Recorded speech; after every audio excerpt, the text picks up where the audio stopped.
The following is a presentation of the Eagles Sports Network.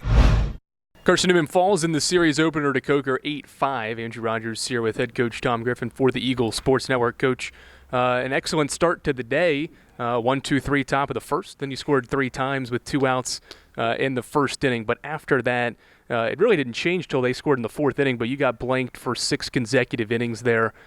From innings 2 to 6. They took advantage, scored 8 unanswered runs to run away with this series opener, basically.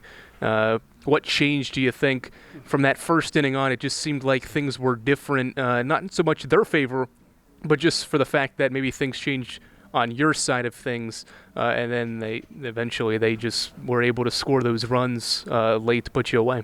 Well, first off, what a great job Coach Fico and Coker, and the great job they did getting their guys prepared for this game. Pitcher Diaz, a phenomenal job of grittiness and toughness, giving up 3 on the road, first inning, and then being able to do what he did.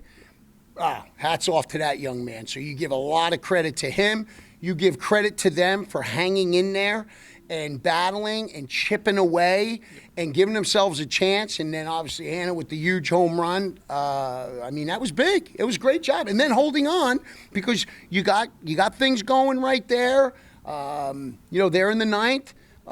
It's all you want to do, have an opportunity late in the game to have a chance to tie or win it, and we did. So that was good. But I'm so disappointed in myself and disappointed in the staff and how we had these guys not prepared for this game. I mean, quite honestly, the mistakes we made, we hadn't made all year.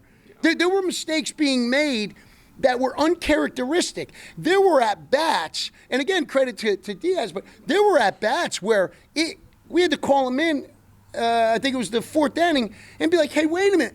You guys look like you're playing with fear. It's like you're holding on to this lead. You can't play baseball that way. You got the lead at home. Now you try to put the dagger and you go up at the plate like I'm going to do damage. And our guys, it was more like, God, I hope I can do this. Trey Miller made a great play over there, right? The foul ball. He falls backward and catches it. He was dead quiet, like, oh, man, he didn't play it great, and he fell down. Wait a minute, that was a phenomenal catch right there. But it was almost like they were playing so tight and fearful. And I always laugh and say, we're not creating that. You create it for yourself. You're creating the boogeyman, and there is no boogeyman, but you think there is. And now you're going up there and you're pressing, and it's like, well, the umpire. That was a great job back there by Justin. It wasn't not the umpire. That was your own thoughts creating your own stress in a game where you were in control. Yep. Even though it was 3-1, 3-2, you're still leading. Hey, when it's 4-3, you're right in that ball game. And that was uncharacteristic of us all year, I felt like. But it happened today. And my question to them is, why? Is it parents are here? Are your parents causing the stress level because they're here watching you today and you hadn't seen them and they're here for seeing them? Is that causing the stress? You know, you got to figure out as an individual what is causing you not to be in control and be confident in your abilities. You've already played 47 some odd games and had success. Today, why did that get switched? Why did we do things we uncharacteristically don't do? Why were the at-bats the way they were? And I'm not saying it's not easy to hit. You probably wouldn't know that. You probably didn't hit much. But it's not easy to hit. But it was the approach. It was, yes, it's a wet baseball. Let him throw some pitches. Let's see if we can work that a little bit. It's slider change-ups. We've seen those before. It's off speeds. There's a plan and an approach for that. And that did not happen. That's what's disappointing. So, yeah. When you look through and think about this game, obviously, you mentioned the protective mindset. It felt like, is there a way to switch that gear? I know if there was that switch, you would have obviously flipped it on. But how do you get the group to realize, listen, there's still a lot ahead, but we have to be more aggressive and attack these situations and not play so tight in games like this. You would have thought that we were playing for a chance to get into the tournament, and if we lose this game, now that might create tightness. It's win or in, or lose, you're out. But my goodness, no, you're in. You're playing at home. You scored 3, and then it's 3-1. Who cares? You're winning. You're winning. You still got the chips on your side. They're the ones that have to battle back. And yet it was like we were playing like we were going uphill and they were going downhill. They created that. And that's my question to them is, why were you in that mode? We're trying to encourage them and let them know, hey, play with a lead. Play like you're the playmaker. Get up to the plate like you're about to do damage here versus like, I hope I can do this right now. No, you ain't hoping nothing. You are going to deliver right now. You are going to take a good approach. It's self-talk. It's self-confidence. It's your belief in yourself. It's your teammates bringing that belief into you. But if everyone's sitting around tight as a drum, like, oh, we got that out right there. I mean, Pridmore battled. He battled. He got through. They were stranded runners. What kind of momentum is that for us? That's fantastic momentum. But it was almost like, whew, we got out of that one. Yeah, we did. Let's get fired up about it. That's a great job, Noah. Yeah.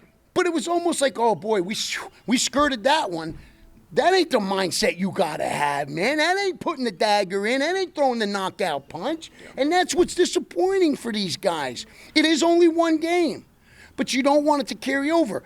What do we have to do for it? Nothing. They've got to do it themselves, using their past experiences, using this experience, and figuring out how they're going to go about their business tomorrow.